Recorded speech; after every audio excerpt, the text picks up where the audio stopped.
एक मित्र ने पूछा है, क्या आत्मज्ञान, आत्मदर्शन एवं ब्रह्म ज्ञान तीनों एक ही है?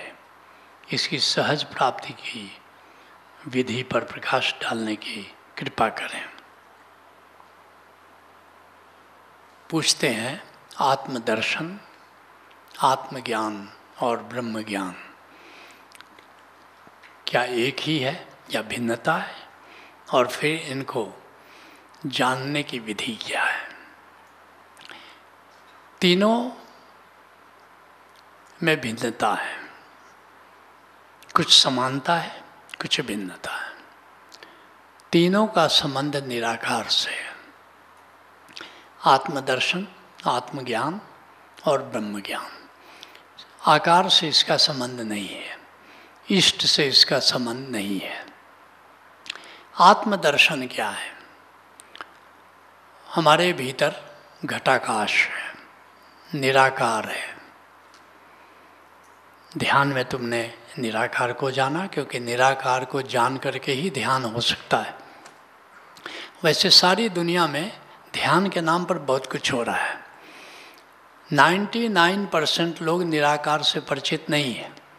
ध्यान करने वाले या ध्यान को समझाने वाले दोनों ही निराकार से अनभिज्ञ हैं।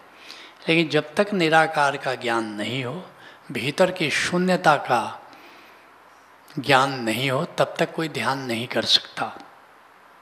बंद आँखों से जो शून्याकाश दिखाई पड़ता है वो निराकार है, और उस निराकार में नाद गूंज रहा है, उस निराकार में नूर जगमगा रहा है, और उस निराकार में दोनों को जानने वाला ज्ञाता स्वरूप चैतन्य मौजूद है।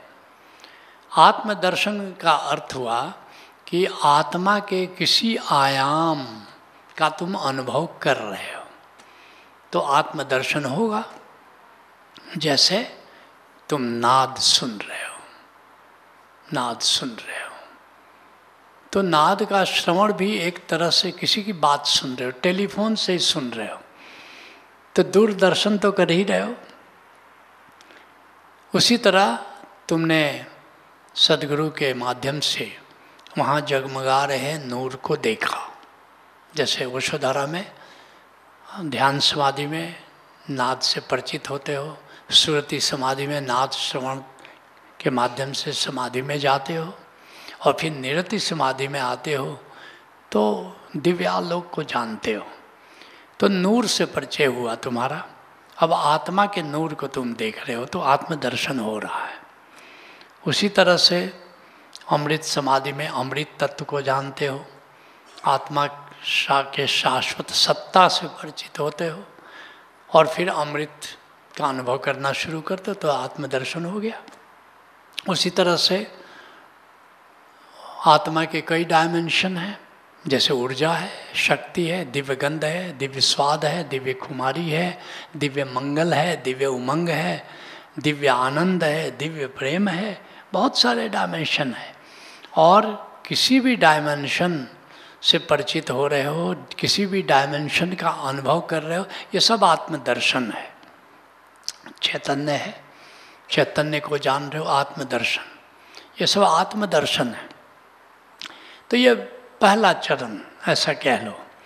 लेकिन एक दिन आत्मदर्शन करते करते एक दिन ये बोध उतर जाए कि जिसका दर्शन कर रहे हैं वो तो मैं ही हूँ, मैं ही आत्मा हूँ, मैं ही नाद हूँ, मैं ही नूर हूँ, मैं ही अमृत हूँ, मैं ही चैतन्य हूँ, मैं ही आनंद हूँ, मैं ही प्रेम हूँ। तो ये आत्मज्ञान हो गया, तादात्म्य बन गया आत्मा से, तो इसको कहेंगे आत्मज्ञान। तादात्म्य बन गया। अभी तक तुम मान रहे थे कि तुम देह हो, तुम मन हो, तुम इंद्रियां हो, तुम प्राण हो, तुम अस्मिता हो, लेकिन एक दिन आएगा कि मैं नाद हूँ। और रामकृष्ण परमहंस ने गजब कर दिया, कहा कि मैं नाद हूँ जान लिया, अब थोड़ा और डायमेंशन से जानूँ। तो एक दिन कहा कि मैं तो नूर हूँ, एक दिन कहा कि मैं तो अमृत हूँ।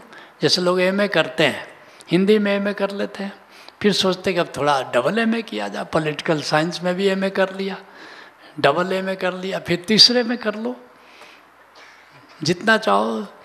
तो रामकृष्ण परमहंस ने 7 विषयों में एमए कर लिया, नाद में, नूर में, अमृत में, चैतन्य में, प्रेम में।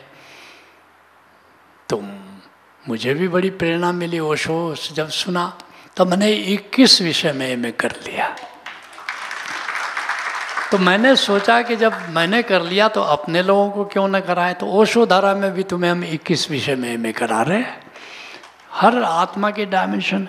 तो ये सब आत्मदर्शन हुआ, ये सब एमए करने की प्रक्रिया की आत्मदर्शन तक ही है। मगर एक दिन जानोगे, देह हूँ मैं नहीं, देह मेरी नहीं, हे जनक जिसने जाना है योगी वही। देह से तोड़ो तादात में और देख लो, तुम अभी से सुखी शांत हो मुक्त हो। बोध हूँ मंत्र की आग से जला, अज्ञान का वन सुखी हो सके। एको विशुद्ध बोधो हम इति निश्चय वहनेना, प्रज्वाल्या अज्ञान गहनम वीत शोको सुखी भवा। एक दिन अज्ञान के जंगल को जला दोगे, जिस दिन जान लोगे कि मैं देह नहीं, मैं इंद्रिया नहीं, मैं तो आत्मा हूँ। इसका नाम आत्मज्ञान है, इसका नाम संबोधि है, इसका नाम एनलाइटनमेंट है, सेल्फ रियलाइजेशन। मगर ये संबोधि का पहला सोपान है। अब आगे चलो, एक दिन जानोगे कि आत्मा तो मैं हूँ, मगर अस्तित्व से मैं अलग नहीं हूँ। ये सारे अस्तित्व का मैं एक्सटेंशन हूँ। इसको कहते हैं अद्वैत ज्ञान। अद्वैत ज्ञान अर्थात सूत और चादर एक ही है, बूंद और सागर एक ही है, खेत और धरती एक ही है, पत्ता और वृक्ष एक ही है। जिस दिन अपने को अंश रूप में और परमात्मा को अंशी रूप में जान लेते हो, ये अद्वैत ज्ञान है, ये ब्रह्म ज्ञान है, ये ब्रह्म ज्ञान है। लेकिन ये ब्रह्म ज्ञान की शुरुआत है। एक दिन जानते हो कैवल्य ज्ञान। मुझे मेरी मस्ती कहाँ लेके आई, मेरे सिवा कहीं कुछ नहीं है। अहो मैं ब्रह्म हूँ, मैं ही अस्तित्व हूँ, मेरे सिवा कहीं कुछ नहीं है। The whole is my extension. ये ब्रह्म ज्ञान का दूसरा चरण है। फिर और ब्रह्म ज्ञान की यात्रा चली। अभी तक तुम क्या जान रहे थे अद्वैत ज्ञान में, कि मैं उसका एक्सटेंशन हूँ, मैं तेरा एक्सटेंशन हूँ। केवल में क्या जाना था, तू मेरा एक्सटेंशन है। और निर्वाण ज्ञान में न मैं रहा न तू रहा, ऑल परवेडिंग ब्लिसफुल एग्जिस्टेंस, परमानंद अस्तित्व है, उसके सिवा कुछ है ही नहीं। इसको कहते हैं निर्वाण ज्ञान। ये भी ब्रह्म ज्ञान है। अब तक बंद आँखों से ये सब तुम अनुभव कर रहे थे, लेकिन जैसे ओशोधारा में 15वें तल में आते हो तो अब खुली आँख से यात्रा शुरू हो जाती है। खुली आँख से यात्रा शुरू। आँख न मूंदो, कबीर साहब सुनो क्या कह रहे हैं, आँख न मूंदो कान न रूंधो, तनिक कष्ट नहीं डारो, खुले नयन पहचाने हंसी हंसी सुंदर रूप निहारो, साधो सहज समाधि बली। और खुली आँखों से ब्रह्म का दर्शन करते हो और उस यात्रा पर चलते चलते एक दिन परम पद को प्राप्त कर लेते हो। और तब तुम भी ऋषि की तरह घोषणा करते हो, ईशावास्य इदम सर्वम इति। ये सारा जगत, सारा अस्तित्व ही ईश्वर है। यत किंचित जगत त्यान जगत। ये अगर थोड़ा बहुत आकार भी है, ग्रह है, तारे हैं, नक्षत्र है, 0.0000001%, तो वह भी ब्रह्म है। निराकार तो ब्रह्म है ही, आकार भी ब्रह्म है। ईशावास्य इदम सर्वम। और यत किंचित जगत त्यान जगत। अब तुम ब्रह्म ज्ञान के शिखर को छू रहे हो, ब्रह्म ज्ञान के शिखर को छू रहे हो। तो इस तरह आत्मदर्शन पहला चरण, आत्मज्ञान दूसरा चरण। जैसे आत्मदर्शन में कई आयाम हैं, आत्मज्ञान के कई आयाम हैं, और इसी तरह ब्रह्म ज्ञान के भी कई आयाम हैं।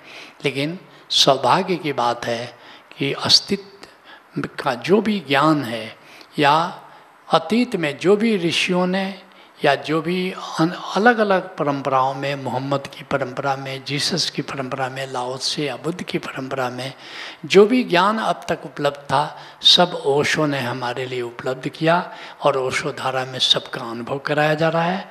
मैं कह सकता हूँ कि इस धरती पर तुमसे सौभाग्यशाली लोग कभी पैदा ही नहीं हुए। सत्र को वहीं विराम देता हूँ। हरि ओम तत्सत।